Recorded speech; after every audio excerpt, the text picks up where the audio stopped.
ಹೊನ್ನಕಿರಣ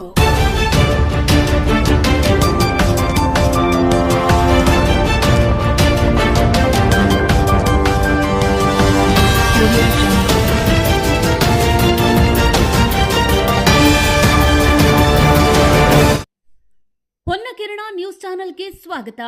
ವಿಜಯಪುರ ಜಿಲ್ಲೆಯ ಮುದ್ದೇಬಿಹಾಳ ತಾಲೂಕಿನ ಬಸರಕೋಡ ಗ್ರಾಮದ ಶ್ರೀ ಪವಾಡ ಬಸವೇಶ್ವರ ದೇವಸ್ಥಾನದಲ್ಲಿ ನಡೆದಿದ್ದ ಬೆಳ್ಳಿಯ ಮೂರ್ತಿ ಕಳ್ಳತನ ಪ್ರಕರಣವನ್ನು ವಿಜಯಪುರ ಜಿಲ್ಲಾ ಪೊಲೀಸರು ಯಶಸ್ವಿಯಾಗಿ ಭೇದಿಸಿದ್ದಾರೆ ಎಂದು ಪತ್ರಿಕಾಗೋಷ್ಠಿಯಲ್ಲಿ ಪೊಲೀಸ್ ವರಿಷ್ಠಾಧಿಕಾರಿ ಲಕ್ಷ್ಮಣ್ ನಿಂಬರ್ಗಿ ಹೇಳಿದರು.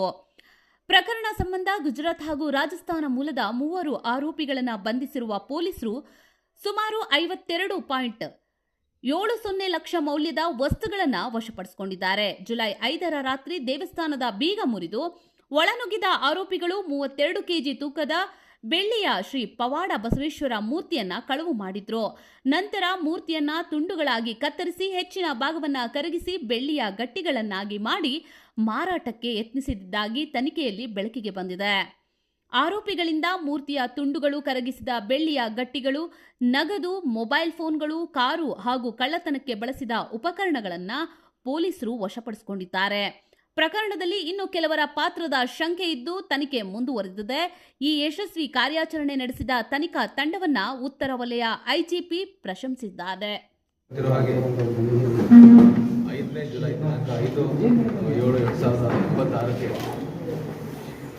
ಬಿಜಾಪುರ ಜಿಲ್ಲೆ ಮುದ್ದೇಬಿಹಾಳ ಪೊಲೀಸ್ ಸ್ಟೇಷನ್ ವ್ಯಾಪ್ತಿಯಲ್ಲಿರುವಂತಹ ಬಸರಕೋಡ್ ಗ್ರಾಮದಲ್ಲಿ ಶ್ರೀ ಪವಾಡ ಬಸವೇಶ್ವರ ದೇವಸ್ಥಾನದಲ್ಲಿ ದೇವಸ್ಥಾನ ಪ್ರಕರಣ ದಾಖಲಾಗುತ್ತೆ. ಈ ಘಟನೆಯಲ್ಲಿ ಕೆಲವು ಆರೋಪಿತರು ಮಧ್ಯರಾತ್ರಿ ವೇಳೆಯಲ್ಲಿ ದೇವಸ್ಥಾನಕ್ಕೆ ಪ್ರವೇಶ ಮಾಡಿ ದೇವಸ್ಥಾನದ ಗರ್ಭಗುಡಿ ಒಳಗೆ ಹೋಗ್ಬಿಟ್ಟು ಅಲ್ಲಿದ್ದಂಥ ಶ್ರೀ ಪವಾಡ ಬಸವೇಶ್ವರ ಅವರ ಬೆಳ್ಳಿಯ ಮೂರ್ತಿಯನ್ನು ಕಳ್ಳತನ ಮಾಡ್ಕೊಂಡು ಹೋಗಿರ್ತಾರೆ. ಈ ಮೂರ್ತಿ ಸುಮಾರು 32 ಕೆಜಿ ತೂಕದಿರುತ್ತೆ. ಇದರ ಮೌಲ್ಯ ಸುಮಾರು 52 ಲಕ್ಷ ಆಗಿದೆ.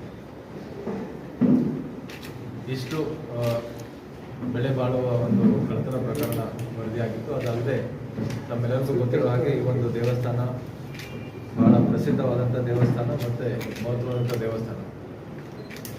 ಬಸರಕೋಡ್ ಗ್ರಾಮದಲ್ಲಿ ಹಾಗೂ ಸುತ್ತಮುತ್ತ ಗ್ರಾಮದಿಂದ ಸಾವಿರಾರು ಜನ ಭಕ್ತರು ಈ ದೇವಸ್ಥಾನಕ್ಕೆ ಬಂದು ಹೋಗ್ತಿರ್ತಾರೆ. ಸೊ ಹಾಗಾಗಿ ಈ ಒಂದು ಪ್ರಕರಣವನ್ನು ನಾವು ಭಾಳ ಗಂಭೀರವಾಗಿ ತಗೊಂಡಿದ್ದೀವಿ. ಹಾಗೂ SP ರವರು ಈ ಒಂದು ತನಿಖೆಯನ್ನು ಮುಂದಾಳತ್ವವನ್ನು ಮಾಡಿ ಸುಮಾರು 4 ತಂಡಗಳನ್ನು ಪತ್ತೆ ಕಾರ್ಯ ಮಾಡೋಕ್ಕೆ 4 ತಂಡಗಳನ್ನು ರಚನೆ ಮಾಡಿದರು. ಈ ತಂಡದಲ್ಲಿ ಪ್ರಮುಖವಾಗಿ ಬಸವನ ಬಾಗೇವಾಡಿ ಉಪವಿಭಾಗದ DSP ರವರಾದಂಥ ಚಂದ್ರಕಾಂತ್ ಅಂದ್ರೆಡ್ಡಿರವರು, ಮೊಹಮ್ಮದ್ ಫಜುದ್ದೀನ್ CPI ಮುದ್ದೇಬಿಹಾಳ ಅವರು, ಸಂಜಯ್ ತಿಪ್ಪಾರೆಡ್ಡಿ PSI ಮುದ್ದೇಬಿಹಾಳ ಹಾಗೂ RS ಬಂಗಿ PSI ರವರು ಹಾಗೂ ಸುಮಾರು 20 ಜನ ಬೇರೆ ಬೇರೆ ಪೊಲೀಸ್ ಠಾಣೆಯಿಂದ ಪೊಲೀಸ್ ಅಧಿಕಾರಿ ಅವರ ಸಿಬ್ಬಂದಿಯವರ ಒಂದು ತಂಡವನ್ನು ಮಾಡಿ ಭಾಳಷ್ಟು ಆಳವಾಗಿ ಹಾಗೂ ಬೇರೆ ಬೇರೆ ರೀತಿಯಿಂದ ತನಿಖೆಯನ್ನು ಮಾಡಿ ಪ್ರಕರಣವನ್ನು ಪತ್ತೆ ಮಾಡಿದ್ದಾರೆ. ಇದೊಂದು ವಿಶೇಷತೆ ಏನಂತಂದರೆ ಈ ಒಂದು ಪ್ರಕರಣದಲ್ಲಿ ಭಾಗಿಯಾಗಿರುವಂಥ ಆರೋಪಿತರು ಸ್ಥಳೀಯ ಆರೋಪಿಗಳು ಆಗಿರದೆ ಬೇರೆ ರಾಜ್ಯದ ಆರೋಪಿತರಿದ್ದು ಬಿಜಾಪುರಿಗೆ ಬಂದು ಈ ಒಂದು ಕಳ್ಳತನ ಮಾಡ್ಕೊಂಡು ಹೋಗಿರ್ತಾರೆ. ಸೊ ಯಾವುದೇ ಥರದ ಒಂದು ಕ್ಲೂ ಇಲ್ಲದೆ ಇದ್ದಂಥ ಒಂದು ಪ್ರಕರಣವನ್ನು ಭಾಳ ಉತ್ತಮವಾಗಿ ತನಿಖೆಯನ್ನು ಮಾಡಿ ಅಹಮದಾಬಾದ್ ನಗರದಿಂದ 3 ಆರೋಪಿಯನ್ನು ಈ ತಂಡ ದಸ್ತಗಿರಿ ಮಾಡಿದೆ. ಇದರಲ್ಲಿ ಪ್ರಮುಖವಾಗಿ ಆರೋಪಿತರು ಸುರೇಶ್ ಕುಮಾರ್. ಇವರ ಮೇಲೆ ಈಗಾಗಲೇ ಗುಜರಾತ್, ರಾಜಸ್ಥಾನದಲ್ಲಿ ಸುಮಾರು 5ರಿಂದ 6 ಕಳ್ಳತನ ಪ್ರಕರಣಗಳು ಈಗಾಗಲೇ ಅವನ ಮೇಲೆ ವರದಿಯಾಗಿದೆ. ಅದಲ್ಲದೆ ಗುಜರಾತ್ ಅಹಮದಾಬಾದಿಂದ ಬ್ರಹ್ಮಾರ್ ಮತ್ತು ಇಂದ್ರಜಿತ್. ಸೊ ಈ ರೀತಿ ಅಹಮದಾಬಾದ್ ನಗರದಿಂದ 3 ಜನ ಆರೋಪಿತರನ್ನ ಅರೆಸ್ಟ್ ಮಾಡಿ ಅವರಿಂದ ಸುಮಾರು 52 ಲಕ್ಷ ಬೆಲೆ ಬಾಳುವ ಇಲ್ಲಿಂದ ಏನು ಕಳ್ಳತನ ಮಾಡ್ಕೊಂಡು ಹೋಗಿದ್ರು ಆ ಒಂದು ಬೆಳ್ಳಿಯನ್ನು ಅವರು ಕರಗಿಸಿ ಗಟ್ಟಿಯಾಗಿ ಅಲ್ಲಿ ಇಟ್ಟಿದ್ರು. ಅದನ್ನು ಕೂಡ ಸುಮಾರು 52 ಲ್ಯಾಕ್ಸ್ ವರ್ತ್ 100% ರಿಕವರಿ ಆಗಿದೆ. ಅದಲ್ಲದೆ ಈ ಒಂದು ಕೃತ್ಯಕ್ಕೆ ಉಪಯೋಗ ಮಾಡಿದಂಥ 2 ಮೊಬೈಲ್ ಫೋನ್ ಹಾಗೂ ಒಂದು ಕಾರ್ ಏನಿದೆ ಹಾಗೂ 2 ಕಬ್ಬಿಣ ರಾಡ್ ಏನಿದೆ ಅದನ್ನು ಕೂಡ ಇವರು ಪತ್ತೆ ಹಚ್ಚಿದ್ದಾರೆ. ಸೊ ಹಾಗಾಗಿ ಈಗಾಗಲೇ ನಾನು ಹೇಳಿದ್ದೀನಿ, ಇದು ಭಾಳ ಉತ್ತಮವಾದಂಥ ಒಂದು ಪತ್ತೆ ಕಾರ್ಯ ಇದೆ. ಪ್ರಕರಣ ವರದಿಯಾಗಿ ಅಲ್ಲಿ ನಮ್ಮ ತಂಡ ಹೋಗಿ ಪರಿಶೀಲನೆ ಮಾಡಿದಾಗ ಯಾವುದೇ ಥರದ ನಮಗೆ ಮೊದಲು ಸಿಕ್ಕಿರಲಿಲ್ಲ. ಆಮೇಲೆ ಇನ್ನೂ ಹೆಚ್ಚಿನ ಒಂದು ತನಿಖೆ ಮಾಡಿ ಏನೇನು ಸಣ್ಣ ಪುಟ್ಟ ಎವಿಡೆನ್ಸಸ್ಸು ಮತ್ತು ಸಾಕ್ಷ್ಯಾಧಾರ ಸಿಕ್ತು ಅದರ ಆಧಾರದ ಮೇಲೆ ಅದನ್ನೆಲ್ಲ ಬೆನ್ನತ್ತಿ ಅಹಮದಾಬಾದಿಗೆ ಹೋಗಿ ಸುಮಾರು 10-15 ದಿನ ಅಹಮದಾಬಾದಲ್ಲಿದ್ದು ಯಾರ್ಯಾರು ಸಸ್ಪೆಕ್ಟ್ಸ್ ಇದ್ದಾರೆ ಅವ್ರ ಬಗ್ಗೆ ಎಲ್ಲ ಮಾಹಿತಿಯನ್ನು ಕಲೆ ಹಾಕಿಬಿಟ್ಟು ಕೊನೆಯದಾಗಿ ಈ 3 ಜನ ಆರೋಪಿಗಳನ್ನು ಅರೆಸ್ಟ್ ಮಾಡೋದ್ರಲ್ಲಿ ಯಶಸ್ವಿಯಾಗಿದ್ದಾರೆ. ಮತ್ತು ಅದಲ್ಲದೆ ಇದರಿಂದ ಏನು ಸುಮಾರು 32 kg ಬೆಳ್ಳಿ ಕಳ್ಳತನ ಆಗಿತ್ತು, ಅದನ್ನು ಕೂಡ 100% ರಿಕವರಿ ಆಗಿದೆ. ಮತ್ತು ಸುಮಾರು ಈಗಾಗಲೇ ಹೇಳ್ದಂಗೆ 52 ಲಕ್ಷ ಮೌಲ್ಯದ ಕಳುವಾದ ಮಾಲುಗಳನ್ನು ನಾವು ಜಪ್ತಿ ಮಾಡಿದ್ದೀವಿ. ಈಗಾಗಲೇ ಹೇಳಿದ್ದೀನಿ, ಇದು ಒಂದು ಭಾಳ ಉತ್ತಮವಾದಂಥ ಪತ್ತೆ ಕಾರ್ಯ. ಎಲ್ಲ ಇಲ್ಲಿ ಈ ಒಂದು ತಂಡದಲ್ಲಿದ್ದಂಥ ಅಧಿಕಾರಿ ಸಿಬ್ಬಂದಿಯವರಿಗೆ ನನ್ನ ಅಭಿನಂದನೆಗಳು. ಹಾಗೂ ಈ ಒಂದು ತಂಡವನ್ನು ಮೇಲ್ವಿಚಾರಣೆ ಮಾಡಿ ನಿರಂತರವಾಗಿ ಈ ತನಿಖೆಯನ್ನು ಮೇಲ್ವಿಚಾರಣೆ ಮಾಡಿದಂಥ SP ಅವ್ರಿಗೂ ಕೂಡ ವಿಶೇಷ ನನ್ನ ಅಭಿನಂದನೆ, ಹಾಗೂ ಅವರ ಇಡೀ ತಂಡಕ್ಕೂ ಕೂಡ ಅಭಿನಂದನೆಗಳು. ಹಾಗೂ ಇಲಾಖೆ ವತಿಯಿಂದ ಅವರಿಗೆ ಸೂಕ್ತವಾದ ಒಂದು ಬಹುಮಾನವನ್ನು ಕೂಡ ನಾವು ನೀಡ್ತೀವಿ. ಅದು ಕಳ್ಳತನ ಬಳಿಕ ಅದನ್ನು ಯಾವ ರೀತಿ ಕಾರ್ಯಾಚರಣೆ ಯಾವ ಥರ ಆಯಿತು ಅಂತ ಯಾವ ರೀತಿ ಅದು ಬಹಳಷ್ಟು ಡೀಟೇಲ್ ಆಗಿ ಹೇಳೋಕ್ಕಾಗಲ್ಲ. ಅವೆಲ್ಲ ಅಧಿಕಾರಿಗಳು ಅದನ್ನು SP ಅವರು ತಿಳಿಸ್ತಾರೆ.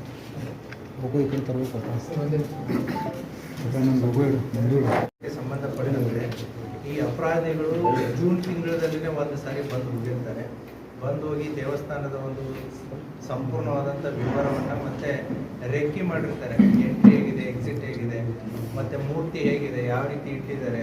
ಸೊ ಇವನ್ನೆಲ್ಲವನ್ನು ಕೂಡ ಅವರು ತಿಳ್ಕೊಂಡು ಹೋಗಿರ್ತಾರೆ. ಮತ್ತು ಈ ಆರೋಪಿಗೆ ಚಿತ್ರದುರ್ಗದ್ದು ಲಿಂಕ್ ಇರುತ್ತೆ. ಸೊ ಅವನು ಈ ರಸ್ತೆಯಲ್ಲಿ ಹೋಗಿ ಬಂದು ಮಾಡಿದ್ದು ಇದೆ ಮುಂಚೆನೂ ಕೂಡ. ಸೊ ಈ ಹೈವೇ ಮೇಲೆ ಹೋಗಿ ಬಂದು ಮಾಡಿರೋದ್ರಿಂದ ಈ ದೇವಸ್ಥಾನ ಕಳ್ಳತನ ಮಾಡೋದು ಒಂದು ಹ್ಯಾಬಿಟ್ ಇದೆ. ಯಾಕಂದರೆ ಒಂದು 5-6 ಕೇಸುಗಳು ಈಗಾಗಲೇ ರಾಜಸ್ಥಾನ ಮತ್ತು ಗುಜರಾತಲ್ಲಿ ಆಗಿದ್ದಾವೆ.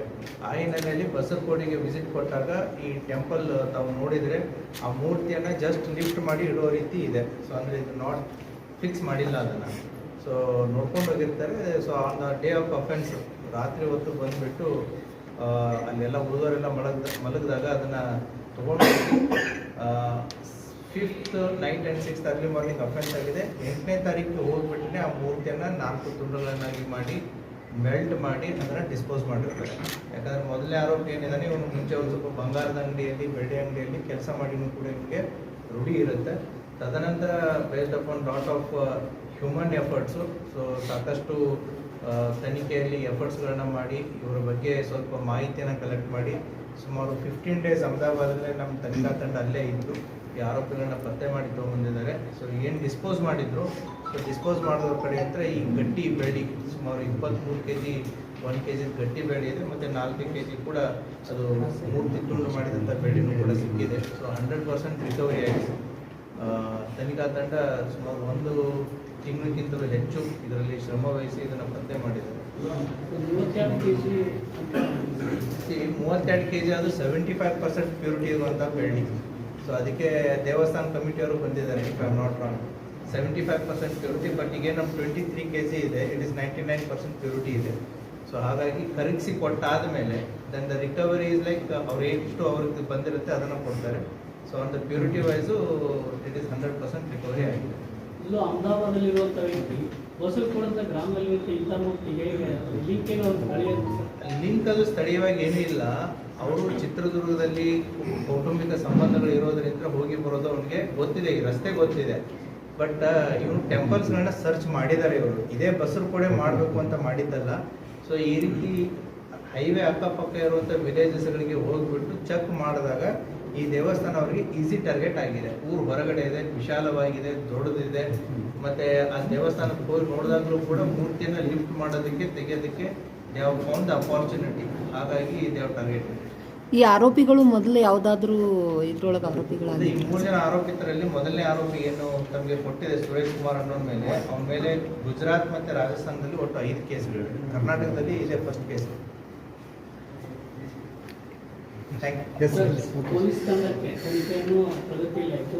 ಅವ್ರಿಗೇನು ನಗದು ಬಹುಮಾನ ಕೊಡ್ತಿದ್ರು ಅಥವಾ ಇಲ್ಲಿ ಯಾವ ರೀತಿ ಬಹುಮಾನ ಕೊಡ್ತಿದ್ರು? ನಿಮ್ಮ ಮುಂದೆನೇ ಕೊಟ್ಬಿಡುತ್ತೆ. ನಾವೊಂದು ಪ್ರಶಂಸನ ನಮ್ಮ ಡಿ ಜಿ ಕಚೇರಿಗೂ ಡಿ ಜಿ ಅವರಿಗೂ ಕೂಡ ಮಾತಾಡಿ ಇವರಿಗೆ ಸೂಕ್ತ ಬಹುಮಾನ ನೀಡೋದು ಕೂಡ ನಾವು ವರದಿಯನ್ನು ಕಳಿಸ್ತೀವಿ. 13/7 ಮಧ್ಯಭಾಗ ಪೊಲೀಸ್ ಠಾಣೆ, Shri Vasanta Myatri CPC, Shri Salim Hattarkiyal CPC 1714 Talikote police ಠಾಣೆ, ಎಲ್ಸಿ 1300 ತಾಳಿಕೋಟೆ ಪೊಲೀಸ್ ಠಾಣೆ.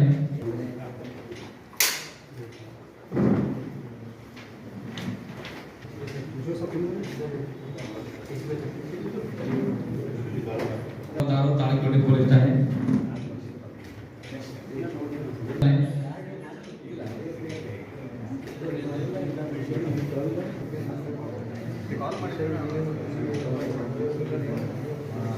ಶ್ರೀ ಎಂ.ಎ.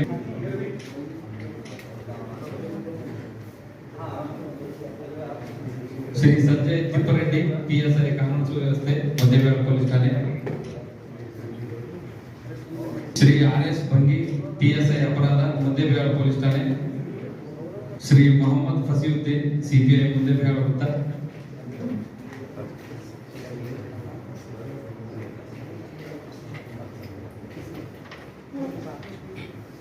ಶ್ರೀ ಚಂದ್ರಕಾಂತ್ ನಂದರೆಡ್ಡಿ DSP ಬಸವನ ಬಾಗೇವಾಡಿ ಉಪವಿಭಾಗ.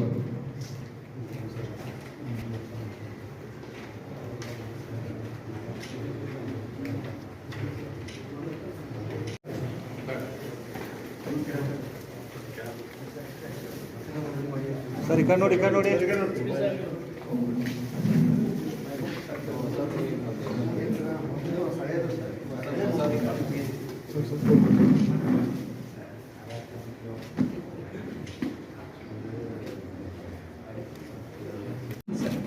ಇದು ಬೆಲ್ಟ್ ಆಗಿಲ್ಲ.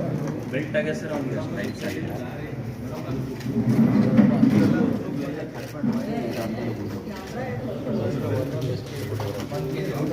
ಸರ್ 99 100% 1 kg ಹೌದು ಸರ್.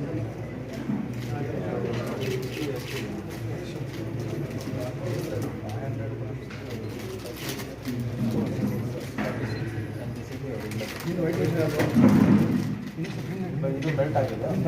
ಬೆಲ್ಟ್ ಮಾಡಕ್ಕೆ ನೋಡಿ ಸರ್, ಆಗಿಲ್ಲ